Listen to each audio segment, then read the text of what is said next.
네. 자, 제주도민 여러분, 이재명입니다. 인사드립니다.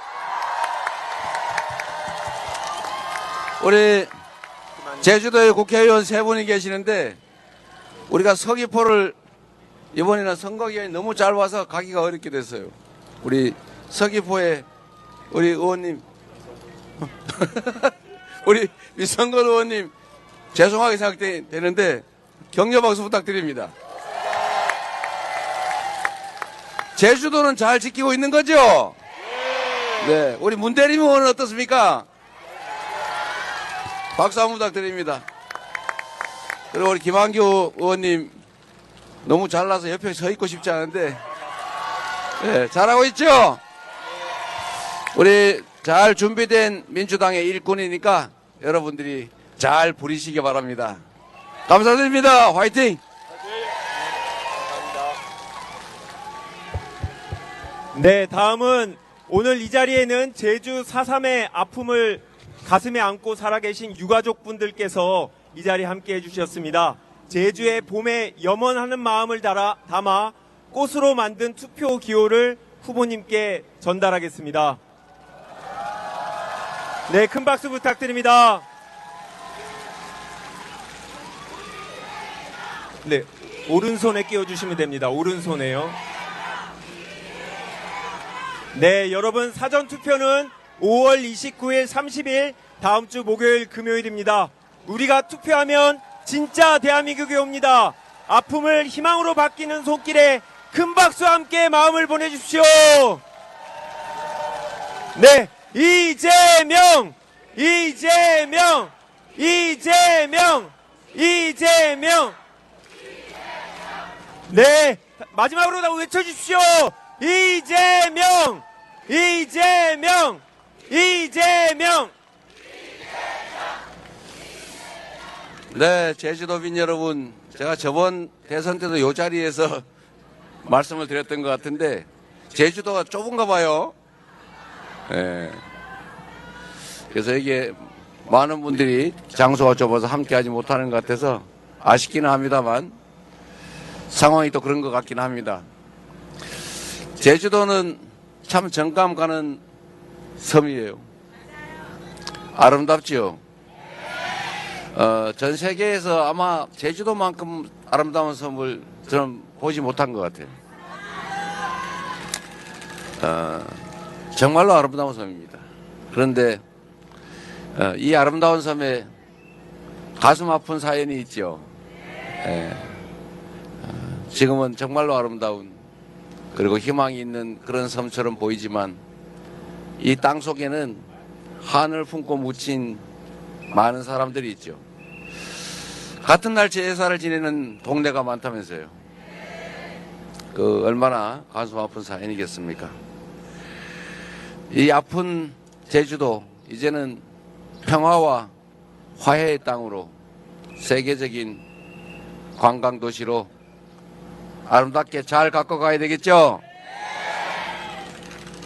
저는 제주도가 너무 아름다워서 일부러 제주도를 안 오다가 결혼할 때 오려고 일부러 안 왔어요.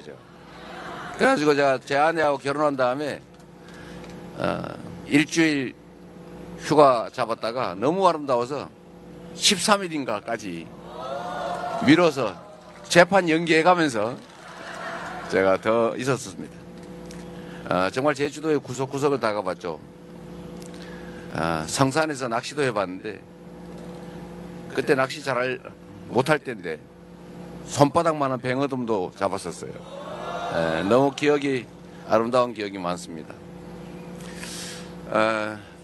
이 아름다운 섬들을 앞으로 참으로 잘 갖고 가면 좋겠어요. 제주도에는 이게 삼다도라 그래서 바람 많고 돌 많고 또 뭐 하나 더 많다던데 이게 참 위험해서 내가 말을 생각한 겁니다. 이 바람도 지금은 큰 자원이 되지 않았어요? 제주도는 이제 앞으로 얼마 지나지 않으면 화석 연료를 사용하지 않는 그야말로 완벽한 친환경 에너지로만 살아가는 그런 정말로 새로운 도시 섬이 될 겁니다. 지금도 많은 준비를 하고 있죠. 좀 비싸긴 하겠지만 그러나 이 풍력 발전도 앞으로는 화석연료 발전보다는 훨씬 싸질 가능성이 많습니다. 재생에너지 사회로 우리가 신속하게 넘어가야 되고 제주도가 아마 대한민국의 재생에너지 사회의 선도적인 지역, 모범적인 도시가 될 것입니다. 또 그렇게 만들어야 됩니다.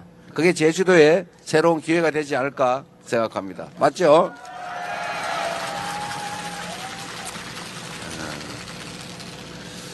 4.3 얘기를 안 할 수가 없는데 제가 거의 매년 4.3 기념일에 제주를 방문했습니다.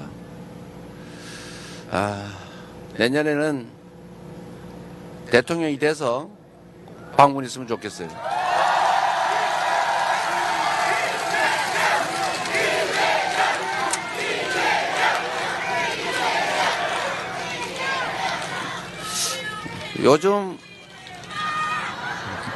요즘 제주도 4.3과 관련해서 저는 참 많은 생각이 듭니다.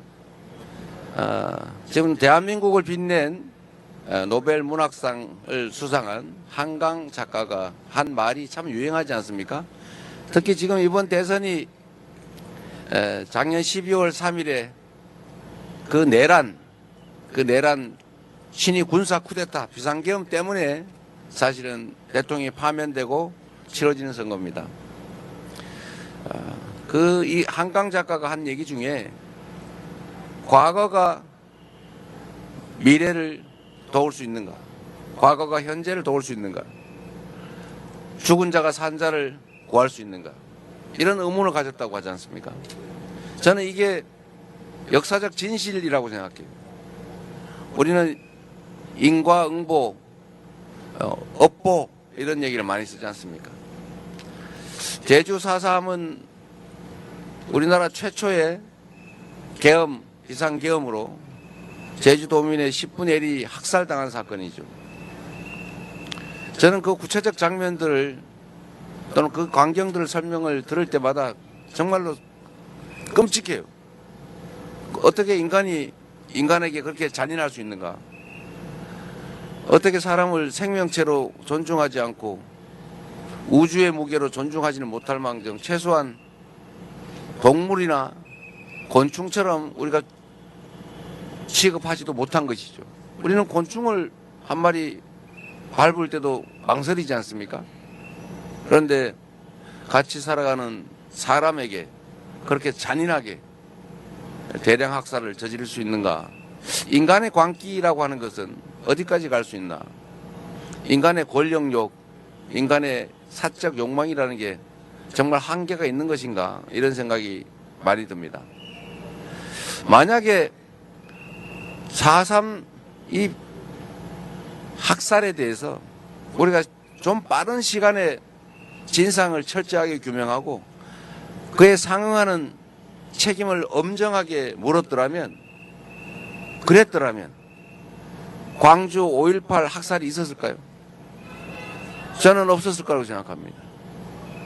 그걸 전혀 책임을 묻지 않았기 때문에 결국은 광주 5.18 학살이 발생한 거죠.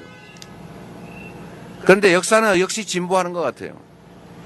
우리 제주는 이 4.3 사건 때문일 텐데 자기의 정치적 신념을 전혀 표현하지 않잖아요. 그래서 어제 누가 그런 얘기를 하던데 제주도에 왜 무소속이 많이 됐을까? 정치인들이 여당도 야당도 아닌 무소속만 찍는다. 그게 최근에는 이제 민주당으로 많이 바뀐 것 같아요. 그것도 아마 정치적 성향을 드러내면 위험하다라는 그런 역사적 체험 때문이 아닐까. 그 잔인한 기억 때문이 아닐까 생각이 되더라고요. 좀 어떠세요? 그러나 이제는 정치적 신념을 자유롭게 표출하지 않습니까? 제주 4.3에 대해서 저는 우리 더불어민주당이 노무현 대통령이, 문재인 대통령이 참으로 많은 진척을 이뤄냈다고 생각해요. 진상규명도 했고 사과도 했고 법도 만들고 보상도 했지 않습니까? 그 점을 우리 제주도민들이 인정해주고 계시는 거죠? 그래서 제주는 아마도 우리 더불어민주당이 대형 사고를 치지 않는 한 이 성과에 대해서 많은 오랜 시간 기억해 주실 거라고 믿습니다. 그러나 아쉬운 것은 조금 더 일찍 했더라면 광주에 수백 명이 학살되는 그런 일들은 없었을 것이다 라는 아쉬움이 있죠. 그래도 안 하는 것보다는 하는 게 낫죠. 한다면 조금 빨리 했으면 좋았겠다, 이 말씀을 먼저 드리고요. 저는 광주 5.18 광주 민주화 운동, 그것도 역시 이번 작년 12월 3일 내란 극복에 크게 영향을 미쳤다고 생각합니다. 물론 광주 5.18 민주화 운동에 대해서도 아주 오랜 동안 그 진실이 감춰졌고, 그에 속은 저 같은 사람도 광주 그 억울한 희생자들을 폭도로 가해자로 생각했고, 그래서 2차 가해 비난을 했지 않습니까? 그러나 결국은 많은 사람들의 노력으로 그 진실이 알려지고, 그래서 결국은 늦었지만 재판이 이루어지고 잠시라도 구속이 되고 사면되긴 했지만 처벌을 하기는 했죠. 미흡하지만. 그래서 그 기억 때문에, 그 과거 역사 때문에 작년 12월 3일 밤에 계엄군 일선 지휘관과 병사들이 적극적으로 의회 난입을 하지 않았던 것입니다. 그 경험, 그 역사가 작년 12월 3일에 계엄을 사실상 절반은 막아준 것이죠. 우리 국민들도 마찬가지 아니겠습니까? 그 광주 5.18의 기억 때문에 결국은 국회를 에워싸고 우리 더불어민주당 의원들이 목숨을 걸고 국회 안으로 담을 넘어 들어가서 계엄 해제를 할 수 있게 만들어준 것 아니겠습니까? 그래서 수많은 사람들이 학살되었을 그 가능성을 막은 것입니다. 저는 그날 밤만 생각하면 지금도 모골이 송년해요. 그들은 수백 명을 배에 실어서 백령도 가는 선상에서 폭파시켜서 수장시켜 죽이려고 했지 않습니까? 그리고 5천 명에서 10,000명을 이런 방법 저런 방법 군 막사에 집어넣고 폭탄을 터뜨려서 죽이고 수리탄을 터뜨려 죽이고, 죽지 않으면 확인 사살하겠다는 계획까지 세웠잖아요. 그것만 가지고는 부족하니까 음식물, 식수에다가 독극물, 화학약품 넣어가지고 어떻게 하자, 이런 계획까지 메모되어 있지 않습니까? 실제로 그랬을 집단 아닙니까?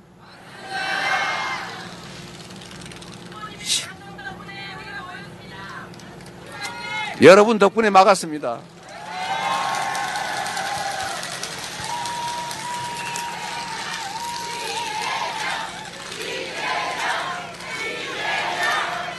그날 밤에 광주 5.18의 그 장성들을 처벌하는 장면, 그 역사가 그래도 진상을 일부나마 규명하고 일부나마 적정하게 되지는 못했지만 일부나마 책임을 물은 그 역사가 결국 12월 3일에 계엄을 막았고, 광주 5.18에서 희생된 그 수백 명의 영령들이, 즉 죽은 자들이 12월 3일 작년 대한민국 국민들을 살려낸 것 아니겠습니까? 그래서 여러분, 지금 우리가 살아가는 이 장면도 대한민국 역사의 일부입니다. 지금 이 순간에 우리의 행동, 선택, 판단, 실천이 우리의 미래들에게, 우리 미래의 대한민국 국민들의 목숨을 살릴 수도 있고 죽일 수도 있고, 그 미래의 대한민국을 망칠 수도 있고 흥하게 할 수도 있는 것입니다. 이번 6월 3일 대한민국 대통령 선거는 작년 12월 3일에 시작된 세 번째 제주 4.3을 청산하는 과정입니다. 확실하게 진압하고 확실하게 책임을 묻고 진상을 철저히 규명해서 엄정하게 국민이 살아있음을, 이 나라 주인이 국민임을 국가의 어떤 권력도 어떤 권력자도 국민을 배반해서는 살아남을 수 없다는 것을 확실하게 보여줘야 하지 않겠습니까?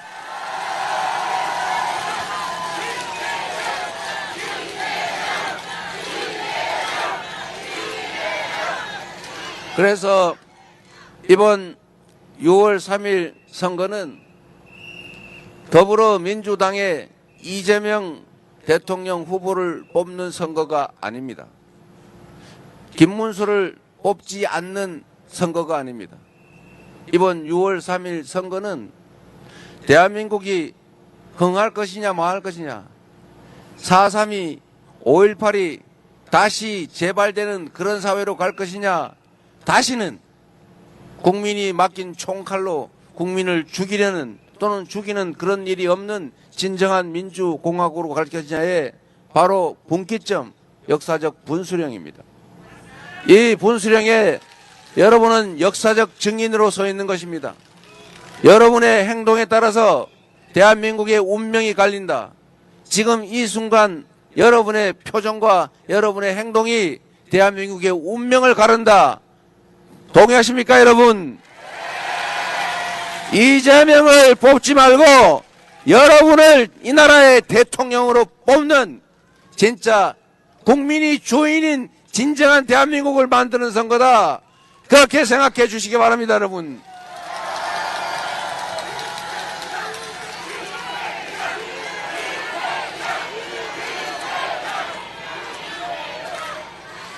그래서 여러분, 제가 지금껏 여러 차례 약속드렸고 지금은 시도했다 실패한 꼭 해야 될 일을 한 가지 말씀드리겠습니다.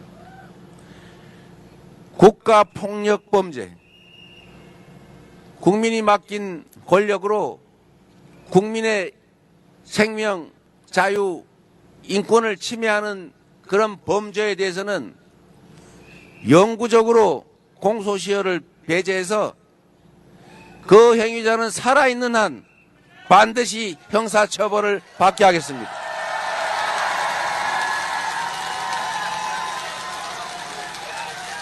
그리고 그에 더해서 민사 손해배상 시효도 제한해서 그 국가폭력 범죄자가 재산을 물려준 범위 내에서는 그 후손들조차도 끝까지 책임지도록 하겠습니다.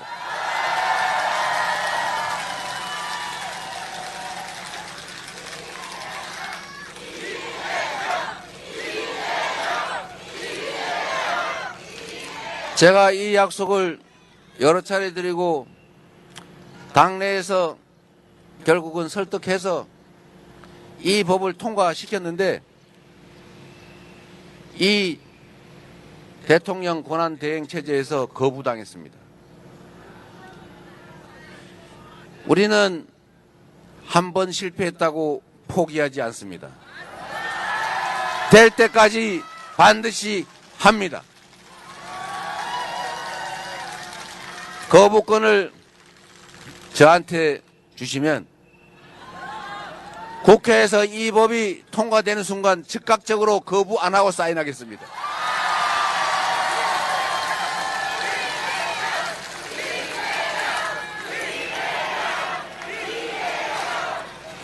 이거는 사감이 아니라 보복 감정이 아니라 한 생명이 우주의 무게를 가진 고귀한 존재인데 누군가의 그 하찮은 욕망, 권력욕, 재산욕, 물욕 때문에 누군가의 우주를, 한 가족을, 한 사회를 파괴하는 그런 반인륜적인 그런 행위는 절대로 이 대한민국에 다시는 벌어지지 않게 하기 위한 그런 조치 절대로 잊지 않고 가장 빠르게 해내도록 하겠습니다.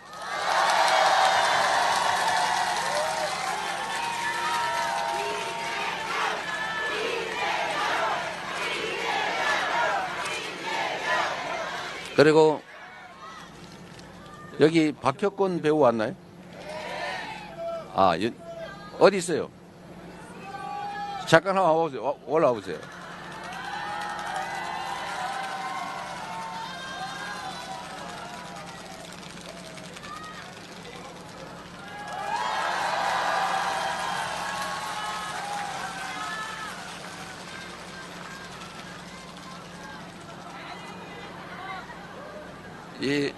제가 이 박혁건 배우를 각별히 여러분한테 한번 말씀드린 이유가 있어요.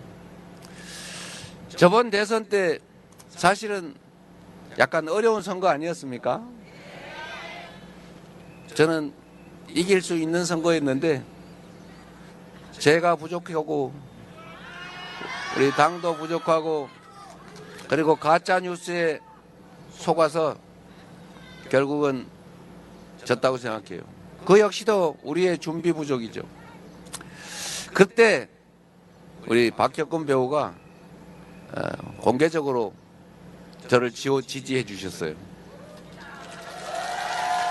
그런데 이 대한민국은 아주 졸렬한 정치 세력들이 있어요. 상대편을 지지하면 죽이려고 해요.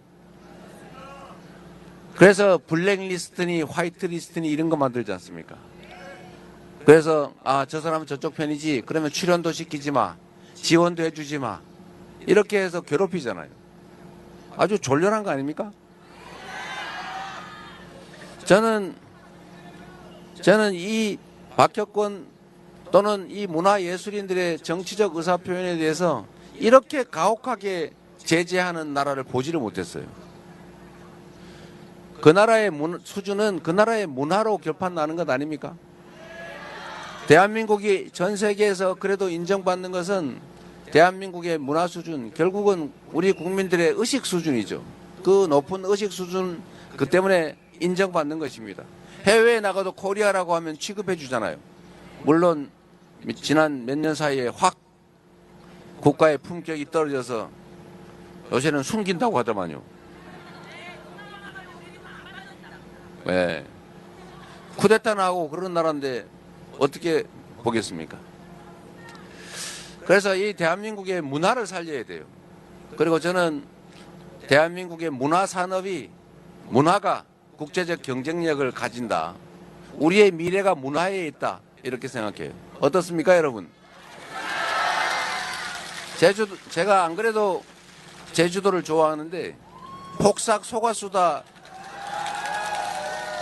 그거 보다가 저 처음엔 한두 편만 보고 아는 척 하려고 그랬는데 중간에 못 끊고 밤새 가면서 끝까지 봤어요.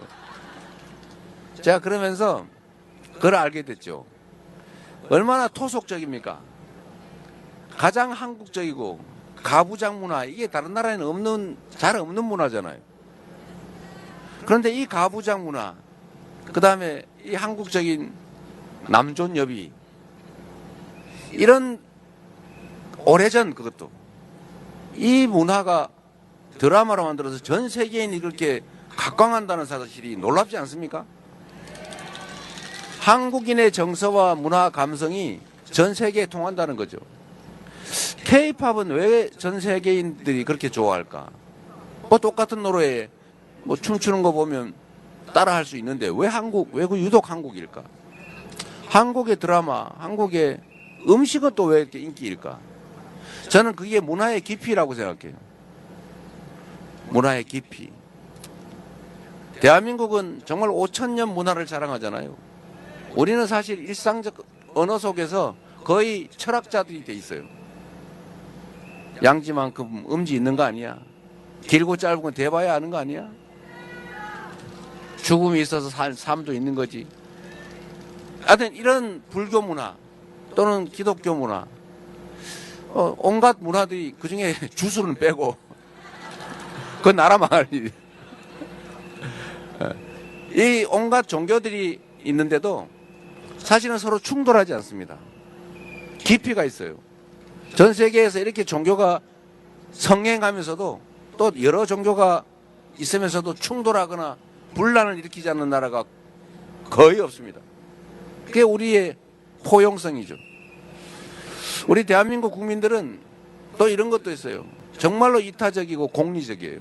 물론 사촌이 논사하면 배 아파한다 이런 말도 있긴 하지만 우리는 국가에서 재정 지출을 해서 국민을 지원해 주겠다고 하면 왜 나를 도와주지, 모두를 위해서 써야지, 이런 생각하는 국민들 아닙니까?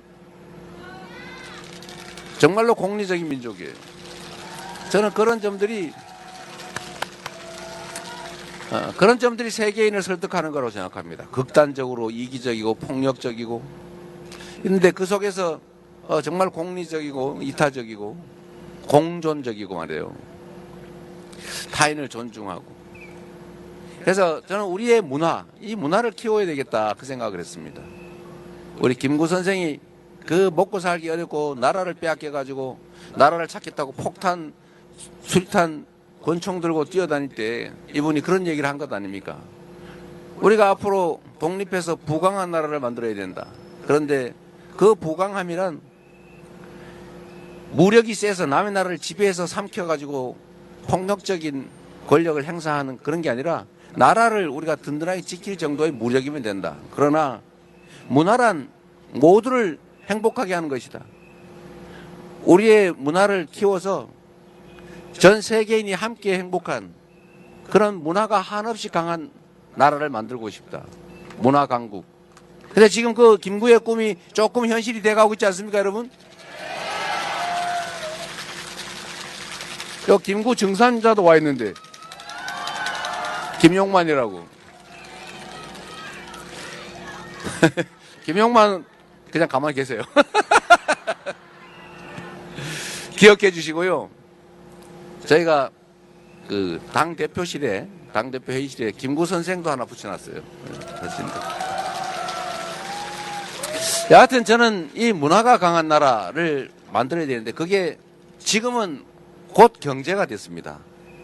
전 세계에서 한국말로 된 한국어 노래를 흥얼거리고 한국어 드라마를 보고 그래서 한국말을 배우고 한국어 교육 수요가 엄청나게 폭증했다고 합니다.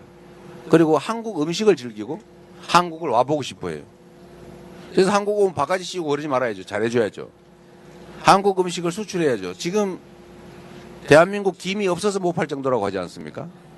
원래 전 세계에서 김 먹는 나라 별로 없어요. 그 풀떼기를 왜 먹냐? 시커먼 풀떼기를. 잘 안 먹어요. 그런데 지금은 전 세계에서 한국 김을 찾습니다.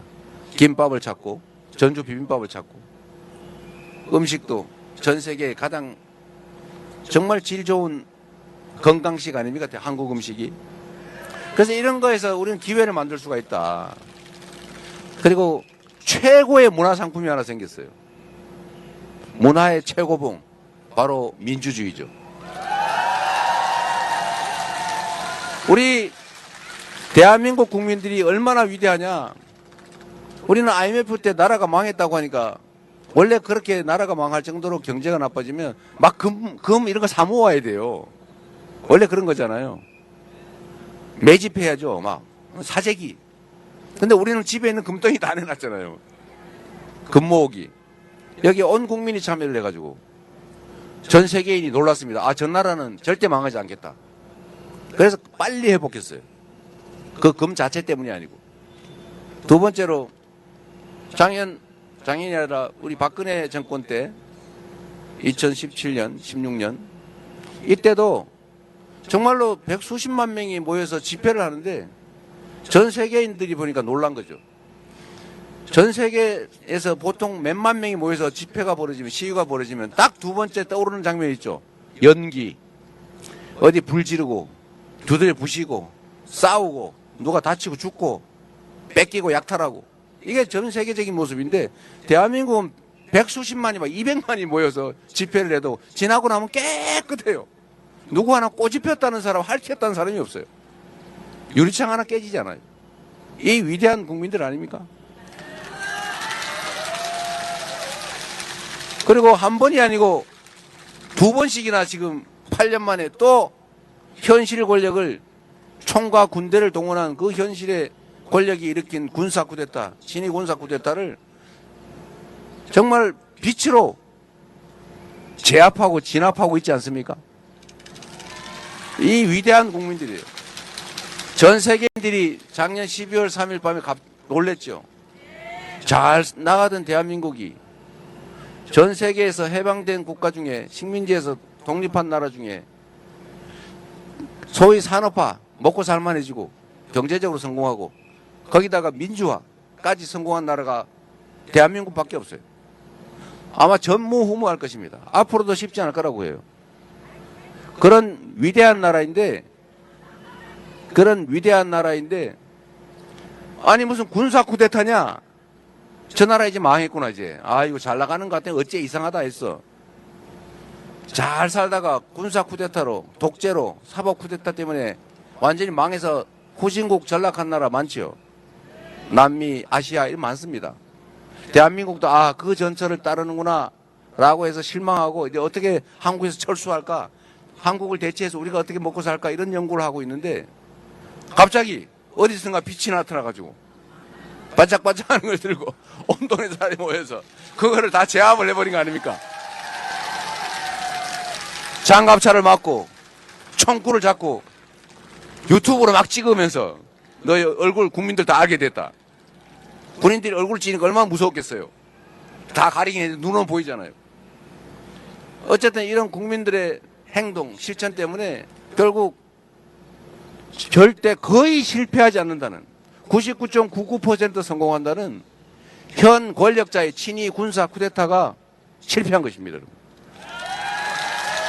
바로 여러분이 해낸 거죠. 우리가 해낸 것입니다. 대한민국 국민이 해낸 거죠. 위대한 여러분의 역량에 자부심 가지셔도 됩니다. 우리의 후손들이 지금 이 자리에서 박수치는 여러분들을 교과서에 기록하고 기억할 겁니다. 6월 3일이 그래서 중요한 거죠. 그래서 여러분, 대한민국은 그렇게 피 한 방울 흘리지 않고 평화적인 방법으로 현실의 권력을 2번이나 끌어내린 세계사에 없는 무혈의 아름다운 평화혁명을 10년도 안 돼서 2번씩이나 한 위대한 국민이다. 그렇죠, 여러분? 그래서 정말 자신감을 가지셨으면 좋겠어요. 지금 우리가 비록 잠시 어렵죠. 경제도 망가지고 이 마이너스 성장이 뭡니까? 0.2% 1분기 마이너스 성장했대요. 내수는 2분기째 계속 마이너스입니다. 내수가 망하니까 동천마트 이런 데 장사가 안 되는 거예요. 예? 보림방? 예? 이거 안 되죠, 당연히. 사람들이 돈도 없고 있는 돈도 불안해서 돈을 안 써요. 제가 그래서 한 가지 말씀을 드립니다. 경제는 심리입니다. 미래가 불확실하면 절대로 안 움직여요. 그런데 지금이 엄청나게 나빠도 미래가 희망이 있고 예측이 되면 그러면 미래를 위해서 투자하죠. 그래서 여러분 6월 3일에 여러분 선택에 따라서 이 경제가 계속 나락으로 떨어질 수도 있고 딱 저점을 찍고 희망으로 미래에 대한 기대로 다시 상승할 수도 있습니다.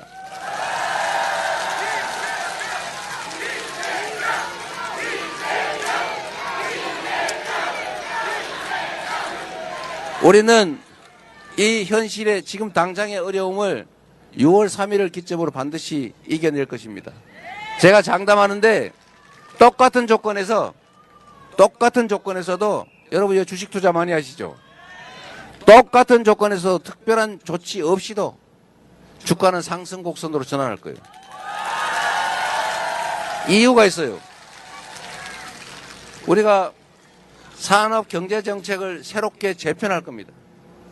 AI 첨단 기술 산업 중심으로 이 나라를 신속하게 전환해 가야죠. 물론 정부가 역할을 해줘야 됩니다. 기업들도 노력해야죠. 방향을 정해주고. 두 번째, 재생에너지 산업을 대대적으로 키워야죠. 무식하게 태양광 산업 수사한다고 다 망가뜨려 놨는데 전 세계에서 재생에너지 생산이 안 되면 앞으로는 물건을 못 팝니다. 수출국가, 통상국가 대한민국의 글로벌 수출 기업들이 너네 이거 재생에너지로 생산한 거야? 화석연료로 생산한 거야? 이렇게 물어보면 재생에너지로 생산하는 건 안 산다. R200 이게 세계적 표준이 되지 않았습니까? 어디서 많이 들어본 얘기죠. 그리고 이제 유럽에 수출하려면 너네 이거 탄소 배출하면서 생산한 거지? 그러면 탄소 부담금을 부과합니다. 그러면 경쟁력이 떨어지죠. 쉽게 말하면 이제 수출을 할 수가 없게 돼요. 그러니까 신속하게 재생에너지 사회로 전환해 가야 됩니다. 산업 전환을 하면 일자리가 생겨요. 문제는 지금 당장 돈이 없다는 거죠. 지금 그래서 정부가 역할을 해줘야 되겠죠. 세 번째로 아까 말씀드린 대로 문화산업을 대대적으로 키워야 됩니다. 네, 여러분이 기회가 주면 제가 하겠습니다.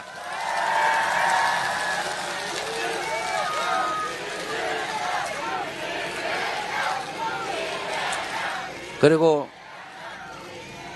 경제가 다른 나라는 그런 대로 괜찮은데 우리나라만 유독 우하향으로 꼬라박는 이유는 몇 가지 있어요. 일단 아까 말씀드린 대로 정부 정책이 산업경제정책이 없어요.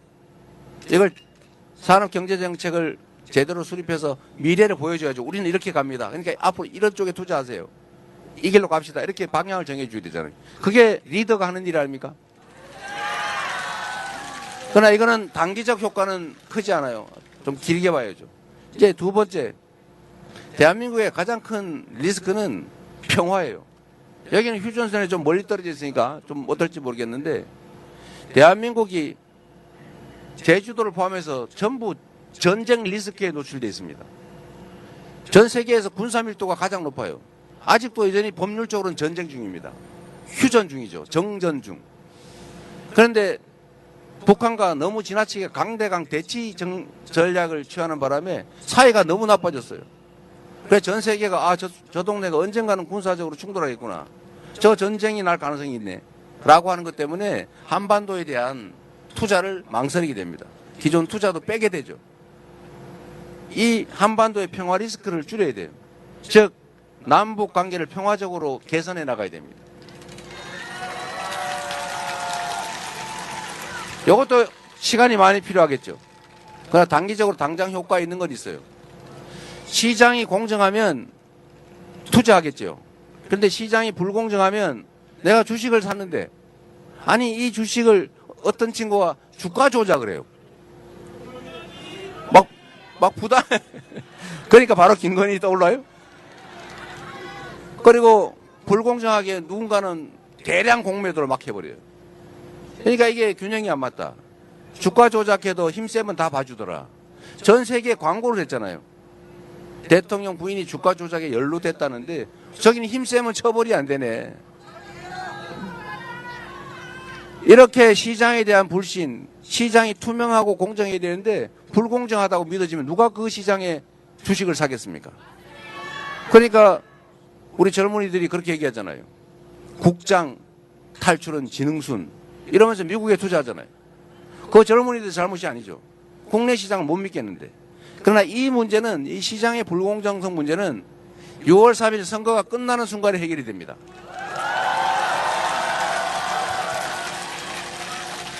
시장의 불공정성은 그냥 의지 하나로 앞으로 걸리면 죽는다. 돈 다 뺏긴다. 그리고 돈 번 거 이상으로 벌금도 내야 되고 그 이상으로 감옥도 확실하게 오랫동안 가 있어야 된다. 라고 하면 안 하겠죠. 무서워서 못 하겠죠. 제가 그렇게 무서운 사람 아닌데 법대로 하되 법대로. 세 번째, 이 대한민국 기업 풍토를 고쳐야 돼요. 아니 무슨 우량주 장기 투자하라고 그래가지고 우량주를 사놨더니 어느 날 보니까 그 우량주가 새끼를 낳았는데 그 새끼는 내게 아니야. 이게 말이 됩니까 이게? 근데 우리나라는 그게 허용이 되고 있어요. 물적 분할, 자회사 이런 거 만들어가지고 재상장하고. 그러니까 내가 원래 이렇게 똥똥한 암소를 샀는데 이 암소가 새끼를 낳고 나니까 홀쭉해져 버렸네. 근데 암소는 남의 거예요. 송아지는 남의 거예요. 이렇게 하면 안 되잖아요. 이런 나라 잘 없어요. 이게 어디 말이 되는 소리입니까? 근데 이게 지금 현재는 허용이 되는데 이걸 못하게 막는 게 그게 상법 개정 아닙니까? 이것도 국민의힘이 거부했어요. 근데 더 재밌는 거는 내가 흉 한번 봐야지. 더 재밌는 거는 이거를 국민의힘이 한다고 큰 소리 빵빵 치던 겁니다. 자기들이 하다가 민주당이 진짜 하니까 반대하고 있어요. 국민의힘의 본질을 정확하게 보여주죠. 말은 하는데 행동은 반대예요. 교원 영색. 요거를 여러분이 잘 봐주시고 소문 많이 내주세요. 그래서 어쨌든 이런 경영 지배권 남용을 막아서 공정한 기업 경영을 하게 하면 또 그 자체로 좋아지겠죠. 이건 금방 할 수 있죠. 또 마지막으로 이런 거 있어요. 이 주식하는 분들 들으라고 한 얘기인데 제가 주식 좀 했지 않습니까? 제가 휴면 개미, 왕개미는 아니고 중개미 이 정도 됩니다. 그런데 우리나라는 배당을 안 해줘요. 배당을 해줘야 주식 사가지고 거기서 나오는 이자도 아닌 배당금으로 뭐 용돈도 쓰고 할 텐데 우리나라는 배당이 인색해요. 돈을 10조 원을 벌어도 배당을 2조 원밖에 안 해요. 1조 원, 2조 원 이렇게밖에 안 해요. 다른 나라는 보통 한 5조, 6조 한단 말이에요. 배당 성향이라고 하는 게 너무나 해서 중국 그 공산국가의 기업보다 배당이 더 낮아요. 이게 이상하잖아요. 이 배당을 늘려야 됩니다. 배당을 워낙 안 하다 보니까 주가가 왜곡돼 있어요. 주식이 이 객관적 가치가 10만 원인데 실제 거래되는 가격은 10,000원이에요. 그 10,000원짜리 사가지고 이걸 기업을 해산을 해버리면 10만 원 생기는 거예요. 이게 말이 안 되잖아요. 근데 0.1 PBR 0.1 주가 순자산 비율 이런 주식이 늘렸어요. 이 비정상 주식 시장이에요. 이런 것만 교정을 하면 지금 상태에서만도 주가는 많이 개선될 겁니다. 주식시장이 살아야, 주식시장은 자본주의 시장 경제의 심장이에요. 주식시장이 살아야 기업들이 이자 부담 없이 자본 조달을 할 수 있어요. 국민들도 투자 기회를 늘려요. 우리나라는 투자할 때가 부동산밖에 없으니까 전부 부동산 몰려가지고 이게 부동산 문제가 심각한 거 아닙니까? 부동산 말고 투자할 데가 없어요. 그러니까 주식시장에도 살면 그 투자가 좀 주식시장으로 몰리면 부동산 시장도 좀 안정이 될 텐데 전부 부동산 투자라는데 이것도 그 측면에서도 자본시장 이걸 살려야 돼요. 그러니까 주식시장이 이상하다 보니까 전부 코인으로 몰려갔잖아요. 코인도 우리가 보호해 줘야죠. 실제로 있는 시장인데. 하여튼 이런 게 하나도 안 되는 이상한 나라가 됐어요.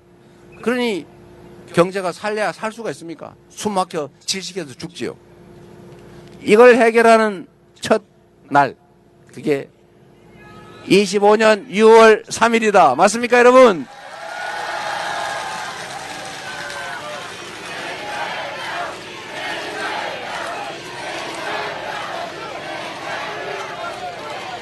그리고 제주도에 여러 의원들 계시잖아요.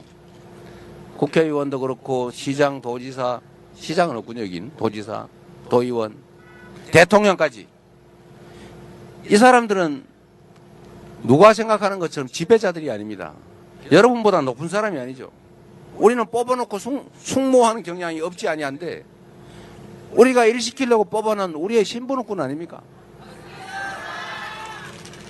그래서 여러분 이번 대통령도 높은 사람 뽑는 게 아니고 그 사람이 높은 사람인 건 맞아요.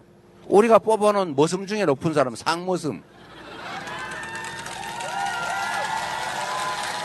그 머슴은 덕목이라고 하는 게 있죠. 유능하긴 한데 잔머리 굴리는 나쁜 사람이다. 그러면 도둑질 당할 가능성이 많죠. 첫째, 충직해야 됩니다. 국민에게 충성스러워야죠.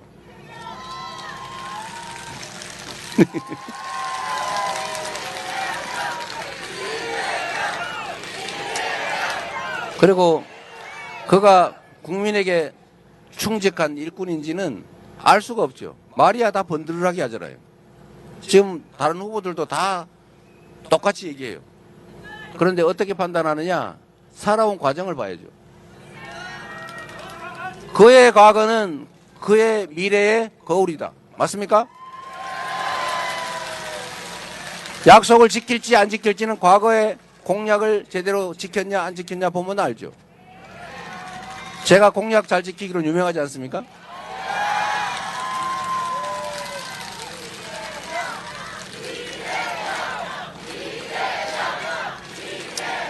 그리고 공직자로 살았으면 성과가 있어야죠. 저는 성남을 전국의 제1도시로 바꿨어요. 경기도를 전국에서 가장 평가 높은 도로 바꿨어요. 민주당을 새로운 민주당으로 유능하고 이기는 민주당으로 만들었습니다. 나라도 저에게 맡겨주시면 여러분이 결코 실망하지 않을 새로운 대한민국으로 만들어 보답드리겠습니다.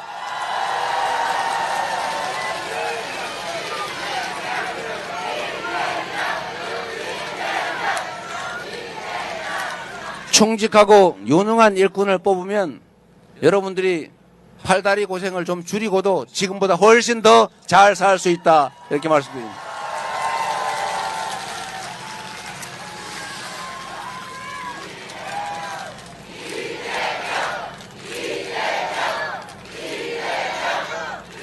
그리고 여러분, 마지막으로, 진짜, 마지막으로. 우리 캠프에서 엄명이 떨어졌어요. 길게 하지 말라고.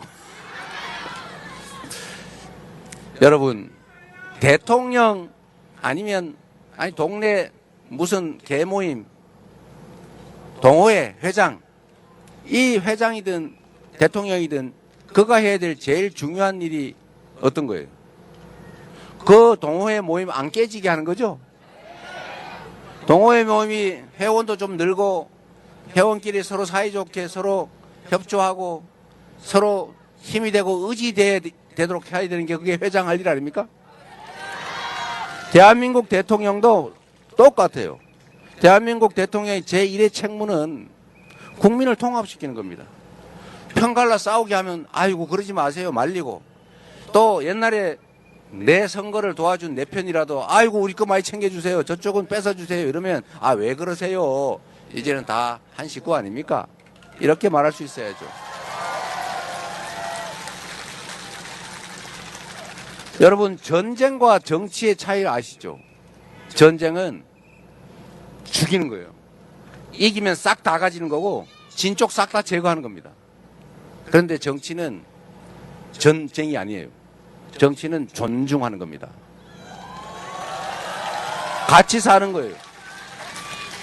그런데 한쪽 편이 되는 건 불가피하죠. 왜냐하면 경쟁을 하니까. 대통령이 되기 전까지는 한쪽 편을 들겠지요. 한쪽 편을 대표해서 대통령이 됩니다만, 대통령이 된 순간에는 한쪽 편을 드는 게 아니라 전체를 대표해야 되는 것입니다. 그래서 전쟁에서 이겨서 점령하는 것하고 선거에서 이겨서 전체를 대표하는 건 완전히 다른 거죠. 그런데 안타깝게도 지금 이 정치와 전쟁을 구별 못하는 집단이 있어요. 지금까지도 그랬고, 자기가 이기면 전부 다 갖고 나머지는 다 뺏는다. 그리고 존재 자체를 없애버린다. 죽이려고 하잖아요. 그렇게 하면 안 되죠. 우리 공동체가 사람이 모여 사는 이유는 똑같아서 모여 사는 게 아닙니다. 어떻게 똑같아요? 저 코 크신 분, 저 코 낮으신 분, 머리 긴 분, 짧은 분, 인상이 이런 분, 저런 분, 생각이 이런 생각, 저런 생각, 파란 생각, 빨간 생각, 출신 어느 지역, 서귀포, 애월, 다 다르죠. 다 다른 이 사람들이 생각도 다르지만 이해관계도 달라요. 한 사람은 동쪽으로 가자고, 한 사람은 서쪽 가자고, 어떤 사람은 북쪽 가자 그러고, 이렇게 충돌한단 말입니다. 자원이 5개밖에 없는데 10명이 서로 막 나눠 가지려고 해요. 이럴 때 이걸 어떻게 조정할 것이냐를 정하는 게 정치죠. 그리고 이해관계인들은 다투게 돼서 가만 놔두면 죽을 때까지 싸우겠죠. 그래서 죽을 때까지 싸우지 말고 합리적인 선에서 정리하기 위해서 있는 것이 바로 정치고 행정 아닙니까? 그걸 합리적으로 잘 배분하라고 그 권한을 부여하는 거잖아요. 그게 권력이죠. 정치란 그 사회의 자원을 배분할 권한을 어떻게 가질 것이냐, 누가 가질 것이냐, 어떻게 나눌 것이냐를 정하는 거죠. 그러니까 대통령이 됐다고 해서 야 우리 편 다 모여, 빨간색 다 모여, 파란색 다 죽이자, 이거는 정치가 아니죠. 이거는 점령이고 이건 전쟁이죠. 이렇게 하면 그러면 반 제거했어요. 그 다음에 또 그 안에서 경쟁이 벌어지겠죠. 또 반 제거해야지. 그러다 뭐가 남습니까? 자기 혼자 남겠죠. 자기 혼자 남아요? 결국 죽겠지. 이렇게 되면 절대로 안 되는 거죠. 그래서 대통령이라고 하는 것은 통자는 통치가 아니고요, 통합, 이겁니다. 크게 통합하는 사람. 그리고 여러분, 막 싸워가지고 서로 뺏고 찢고 하면요 시너지가 안 나요. 똑같은 것도 적절히 나누고 협력하면 시너지라고 한 게 있지 않습니까? 다르다고 해서 틀린 게 아니죠.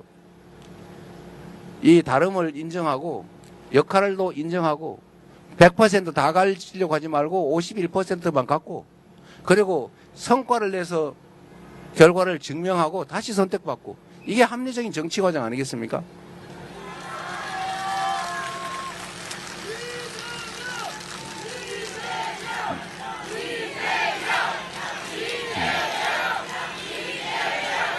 특히 제주는 4.3을 겪은 후에 평화의 섬, 화해의 섬으로 명명했지 않습니까? 대한민국도 그래야죠. 남북이 갈라져서 지금껏 싸우고 있고 영남이니 호남이니 그래가지고 또 싸우고 이제는 나이 든 사람 젊은 사람 갈라서 싸우고 이제는 남녀를 갈라 싸워요. 그렇게 편 갈라가지고 갈라치기 하면서 싸움 시키면 그게 정치입니까? 그거는 정말로 나쁜 사회 해악을 끼치는 절대 해서는 안 될 폐악이에요. 폐악. 갈라치기, 편 나눠 싸우기. 그래서 그 속에서 자기의 개인적 정치적 이익을 취하면 자기야 좋겠지만 사회는 망가지는 거 아닙니까? 저는 그런 정치 절대로 해서는 안 된다고 생각해요.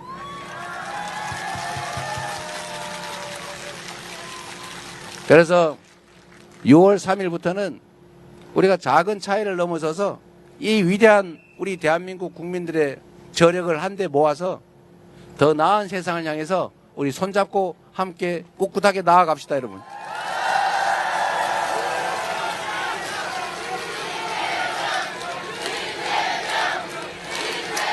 그리고 여러분, 우리 캠프에서 저한테 하나 제안을 했는데 우리가 상징 동작이 하나 필요하겠다 그러더라고요. 이걸로 하자. 어떠세요? 네. 그래서 기왕이면 막 오간갓 자이 하지 말고 이걸로. 자, 그러면 제가 진짜 하면 대한민국, 지금은 하면 이재명이었어요. 진짜, 지금은, 진짜, 지금은, 감사합니다.